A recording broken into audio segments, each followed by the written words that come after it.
है मेरे प्यारे वतन, है मेरे बिछड़े चमन, तुझ।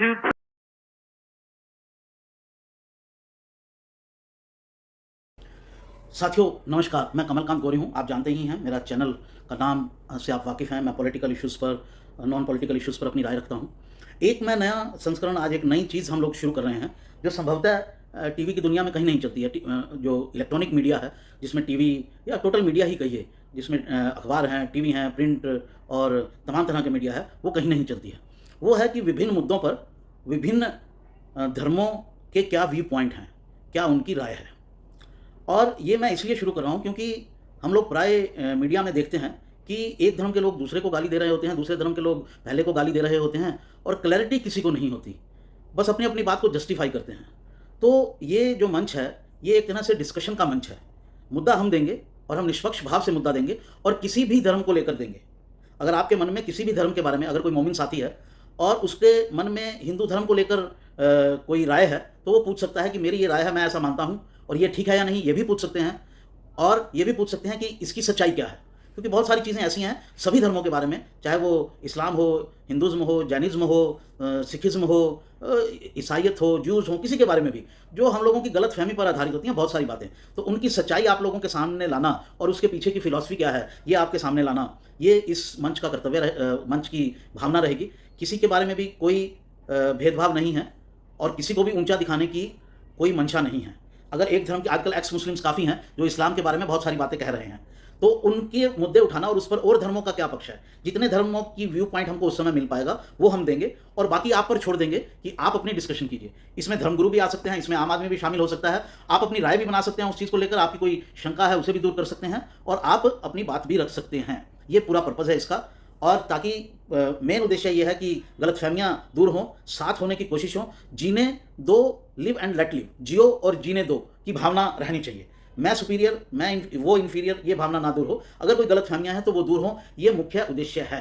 और अगर आपको इसमें शामिल होना है तो आप शामिल हो सकते हैं, अपने मुद्दे रख सकते हैं समय के साथ साथ, और ज़रूरत के समय कितने एक्सपर्ट्स मिल पाते हैं उसके हिसाब से एक एक मुद्दे को उठाया जाएगा। ये कोई कमिटमेंट नहीं है कि आपने लिख दिया है मेरे पास 100 मुद्दे आ गए तो मैं अगले दिन 100 मुद्दों पर चर्चा करूं, ऐसा पॉसिबल नहीं है। तो जो पॉसिबल होगा, प्रैक्टिकल होगा, उसके हिसाब से हर चीज़ को छुआ जाएगा, हर धर्म को छुआ जाएगा और हर फिलॉसफी को छुआ जाएगा। एक तरह से ये आध्यात्मिक चैनल भी है, पार्शली बातचीत का मंच भी है, पार्शली गलतफहमियां दूर करने का मंच है। तो साथियों, इसमें पहला मुद्दा जो मिला, क्योंकि आजकल बहुत ज़्यादा एक्स मुस्लिम एक्टिव हैं, उनका एक मैं मुद्दा उठा रहा हूं, वो आप डिस्कशन सुनिए, जो एक एक्स मुस्लिम और मुस्लिम के बीच में हो रही है, और जिसमें उन्होंने मुद्दा उठाया है कि क्या इस्लाम में ये कहा गया है कि अगर 100 खून भी किए हैं और अगर आप मुस्लिम हो जाते हैं या अल्लाह चाहता है तो आपके सारे गुनाह माफ़ कर सकता है।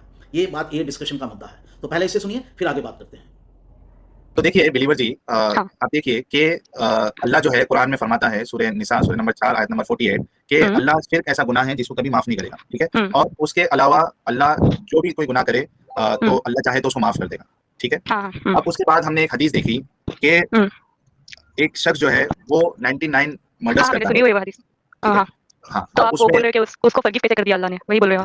हाँ, ये इंसाफ नहीं है ये। पहली बात तो हमें हदीसों पर उतना, और एक चीज उसी के साथ साथ मोहम्मद साहब ये कहते हैं कि कोई अगर इस्लाम कबूल करेगा तो उसके पहले के जितने गुनाह है, ठीक है, अल्लाह उसको इरेज कर देगा। अब उसने जो भी गुनाह किया है वो सब माफ हो जाएगा, which is also kind of illogical. Fair लग रहा है, लॉजिकल भी। मेरी एथिस्ट थी तो मुझे आपके पॉइंट समझ में आ रहे हैं। अब मैं बोलूं? हाँ बिल्कुल बोलिए, आपने पॉइंट पहली बात तो मुझे आपसे क्या बताइए कि एक इंसान जो है वो 100 कत्ल कर दे, ठीक है, और अल्लाह उसको माफ कर दे, ठीक है, तो जो 100 लोगों का कत्ल हुआ है, and I am sure you are an educated girl, ठीक है, ओके मैंने सुना हुआ है हदीस एक्चुअली। हाँ, तो आप बता रहे थे उन 100 लोगों के साथ अनजस्ट नहीं होगा, ऐसे बता रहे हो ना? तो अल्लाह ने, तो साथियों, आपने सुना कि एक मोमिन और एक एक्स मुस्लिम में क्या डिस्कशन चल रही है कि ये जायज़ है कि 100 खून माफ़ हो जाएं और खाली आप इस्लाम स्वीकार कर लें तो आपको सारे खून गुनाह माफ़ हो जाएंगे। इस बारे में हिंदू धर्म क्या कहता है? ये किसी एक्सपर्ट की राय नहीं है, लेकिन मेरी जितनी समझ है हिंदू धर्म के बारे में, और मैं थोड़ा सा इन्वॉल्व भी रहा हूँ, तो हिंदू धर्म में इस पर पर्सपेक्टिव अलग है। ईश्वर को छूट देने का अधिकार हिंदू धर्म में कहीं नहीं बताया गया है। हिंदू धर्म में इस चीज़ की एक्सप्लेनेशन दी गई है गीता के अंदर भगवान कृष्ण के द्वारा कि आपके कर्मों का फल आपको मिलेगा। आपके अच्छे कर्म होंगे तो उनका फल आपको, अच्छे कर्मों के अच्छे फल मिलेंगे, अगर आपके खराब कर्म होंगे तो उनका फल आपको खराब मिलेगा फल उसका, और अगर आपके मिश्रित कर्म होंगे तो आपको जो फल है वो भी मिश्रित मिलेगा। इसमें ये कहीं नहीं मैंने पढ़ा या मैंने सुना अपने लंबे जीवन में, अभी 55-60 साल का हो गया हूँ, तो शुरू से इंटरेस्ट रहा इन बातों में। किसी हिंदू धर्म गुरु वाले को मैंने ये नहीं सुना कि उन्होंने कहा हो कि अगर आप किसी भी तरह से भगवान आपके कर्मों का किया छोड़ सकता है, ठीक है। और इस बारे में एक कथा भी मिलती है महाभारत में, जो कृष्ण और द्रोणाचार्य नहीं, भीष्म पितामह के बारे में है, जिसमें कृष्ण ने बताया कि आप क्यों तीरों पर पड़े हैं और आप किस जन्म का फल भोग रहे हैं।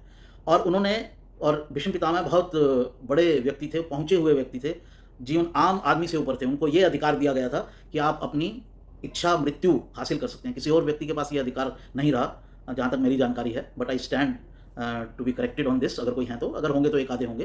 तो उनको इतना उनका व्यक्तित्व ऊंचा था कि उनको इच्छा मृत्यु का वरदान प्राप्त था। वो भी अपने कर्मों से छुटकारा नहीं पा पाए। तो हिंदू धर्म कहता है कि भगवान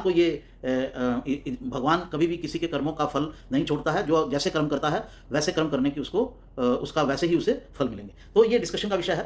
तो आपको क्या लगता है? मुद्दा ये है, आप इसको डिस्कस कर सकते हैं कि कौन सी बात आपको सही लगती है। ये बात कि आप कोई एक धर्म स्वीकार कर लें तो अल्लाह या आपके जो कर्म हैं पिछले वो माफ़ किए जा सकते हैं, या आपके कर्मों का फल आपको मिलेगा ही मिलेगा। और ये बात कि क्या कर्मों का फल मिलना ही चाहिए, या ईश्वर के पास ये अथॉरिटी रहनी चाहिए, अल्लाह के पास ये अथॉरिटी रहनी चाहिए कि वो जिसे चाहें उनके गुनाह माफ़ कर दें। मुद्दा यह है, निष्पक्ष भाव से आप सब जुड़िए और इस पर चर्चा कीजिए कि कौन सा कंसेप्ट आपको ठीक लगता है। हम इस पर आपकी प्रतिक्रिया के अनुसार आगे और बढ़ने की कोशिश करेंगे। नमस्कार।